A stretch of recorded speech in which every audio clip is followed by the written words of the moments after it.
حضرت سلمان فارسی کا آخری وقت آیا، آپ رونے لگے، وفات کا وقت قریب ہے۔ صحابہ نے کہا کیوں رو رہے ہیں؟ آپ تو اللہ کے حبیب سے ملنے والے ہیں، اپنے ساتھیوں سے ملنے والے ہیں، نبی پاک کے حوض کوثر پر آپ کی صحابہ کرام سے ملاقات ہوگی۔ کہتے اس لیے نہیں رو رہا کہ میں دنیا چھٹ رہی ہے، میں تو اس لیے رو رہا ہوں میرے پاس بہت سارا سامان ہے، حالانکہ نبی پاک علیہ الصلوۃ والسلام نے ہم سے وعدہ لیا تھا تمہارے پاس دنیاوی سامان صرف اتنا ہو جتنا ایک مسافر کے پاس ہوتا ہے۔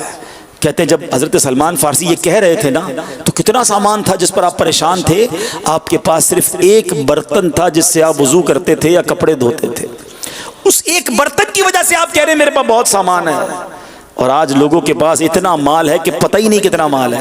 ہمارے فریج بھرے ہیں، کبڈز بھری ہیں، پیسے جیب میں ہیں، ہزاروں روپے کی مہینے کی آمدنی ہے، کئیوں کی لاکھوں روپے کی آمدنی ہے، مگر دل ہے کہ بھرتا نہیں، اور چاہیے، بہت تھوڑا ہے، اور چاہیے۔ ہم کہتے ہیں میں پنجتن کا غلام ہوں، میں صحابہ کا غلام ہوں، میں غریب نواز کا غلام ہوں، میں داتا گنج بخش کا چاہنے والا ہوں، خالی بس چاہنے والا زبان سے، وہ دنیا سے بے رغبتی والے اور ہم دنیا کے پیچھے دوڑنے والے۔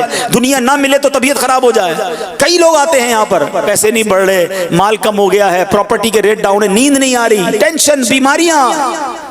دنیا کی ٹینشن نے ہمیں مار کر رکھ دیا ہے۔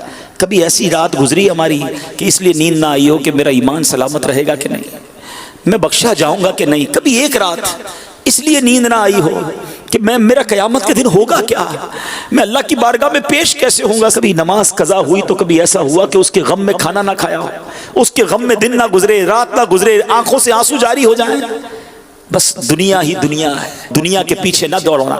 ایک بات یاد رکھ لو، جو میرے نصیب میں ہے وہ مجھ سے کوئی چھین نہیں سکتا، جو میرے نصیب میں نہیں وہ مجھے کوئی دے نہیں سکتا۔ میں کیوں دوڑ رہا ہوں اس کے پیچھے جس کی گارنٹی ہے؟ ارے رزق تو لکھا ہوا ہے، اس کے پیچھے صبح و شام پاگل ہوئے ہیں۔ مغفرت کی گارنٹی نہیں ہے، اس کی فکر کر لو نا، اس کی تیاری کرو۔ جس کی گارنٹی ہے اس کے لیے پریشان ہو، جس کی گارنٹی نہیں اس کی فکر ہی نہیں ہے۔ مگر پھر بھی ختم نہیں ہوتی، ہوس ختم نہیں، اور چاہیے، حرام چاہیے، کسی طرح بھی بس پیسہ آنا چاہیے۔ کیوں؟ کتنا کھا لو گے یار، یہ سب پیچھے رہ جائے گا۔ تمہاری اولاد کھائے گی اور مار تمہیں پڑے گی اگر حرام سے کما لیا۔ اپنی زندگی میں ایک وعدہ کر لو اپنے آپ سے میٹھے اسلامی بھائیوں کہ کچھ بھی ہو جائے میں نے حرام روزی نہیں کمانی ہے، حرام روزی کے قریب بھی نہیں جانا ہے۔ اللہ تمہیں حلال سے دے گا اور ایسے غیب کے راستوں سے دے گا کہ تمہارا ایمان تازہ ہو جائے گا، اور اس حلال میں اللہ سکون بھی دے گا، برکت بھی دے گا، اور انشاءاللہ صدقہ کرو گے تو وہ قبول بھی ہو جائے گا۔